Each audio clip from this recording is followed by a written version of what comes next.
Nyatakan oleh Komandan Kodim Boyolali itu kan statement resmi.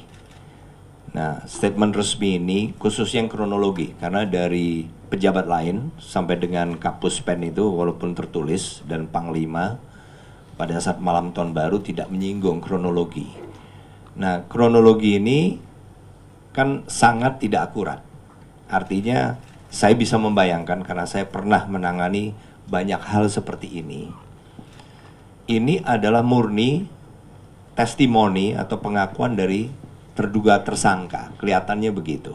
Karena apa dinyatakan bahwa pertama salah paham antara kedua belah pihak.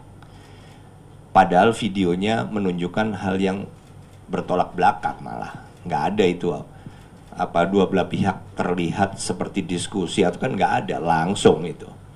Kemudian statement yang kedua misalnya tentang tindakan spontan, mungkin benar spontan, tetapi bahwasannya niatnya adalah untuk keluar, menghentikan dan membubarkan, itu kan sesuatu yang bukan kewenangan dari TNI sekalipun, bukan, sama sekali. Itu kewenangan dari polisi, dan kalau memang merasa terganggu kan ada salurannya, dilaporkanlah ke polisi.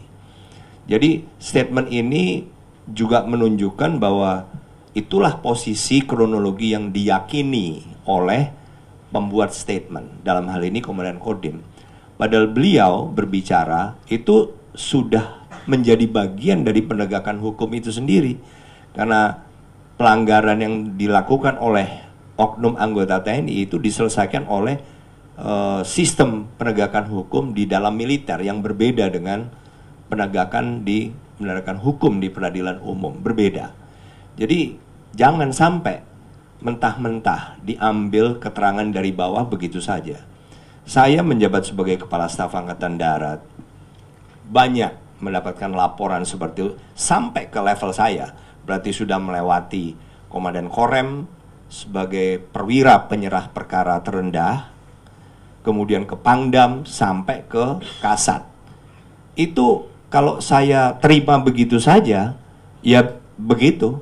Oh, misalnya waktu Ciracas atau peristiwa terbunuhnya anggota masyarakat di Papua, itu semua laporannya benar-benar berbeda setelah kita lakukan pemeriksaan, berbeda sekali.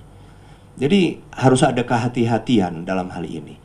Dan orang akan mengukur dari situ, kan ini merupakan statement dari institusi TNI yang mengatakan satu-satunya tentang kronologi, dan itu yang ditangkap sebagai sikapnya TNI. Jadi jangan sampai bagi saya itu adalah sebuah kecerobohan, tidak kemudian melakukan konfirmasi dulu atau cross check ke yang lain atau bahkan ke video atau bahkan ke saksi atau korban, langsung dinyatakan begitu saja.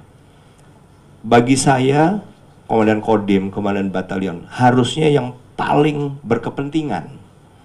Karena apa? Karena kompi itu ya ada di situ. Kampanye ini masih sampai tanggal 10 Februari. Dan pasti akan, namanya di daerah Boyolali, pasti terus di situ. Jangan sampai beliau tidak bisa kemudian menegakkan hukum kepada semua yang terlibat yang saya nyatakan tadi, bukan hanya pelaku tindak penganiayaan tetapi juga yang membantu tindak pidana penganiayaan ini terjadi. Itu harus semuanya. Agar apa? Agar mereka yang berada di situ paham, sehingga tidak akan terjadi lagi.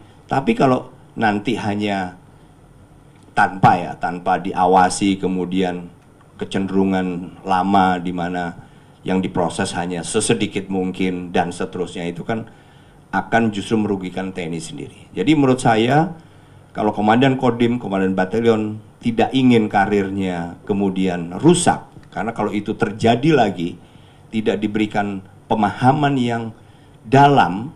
Pemahaman dalam itu kan bisa dilakukan dengan cara misalnya menunjukkan ini loh konsekuensinya. Kalau kamu melakukan hal ini, konsekuensinya kamu masuk penjara 9 tahun. Dan dengan berbagai pasal ya kita tahu sendiri.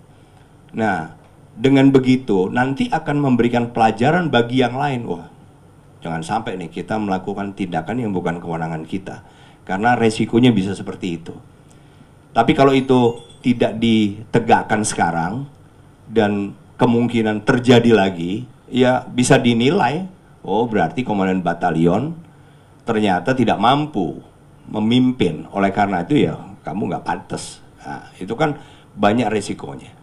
Nah, kemudian pasal-pasal tadi, makanya tim hukum kita sudah diskusi tadi sebelum press conference ini, kita akan memastikan mulai dari penyidikan. Jadi komunikasi tim hukum, tim pembela hukum nanti dengan para korban ini akan konsan.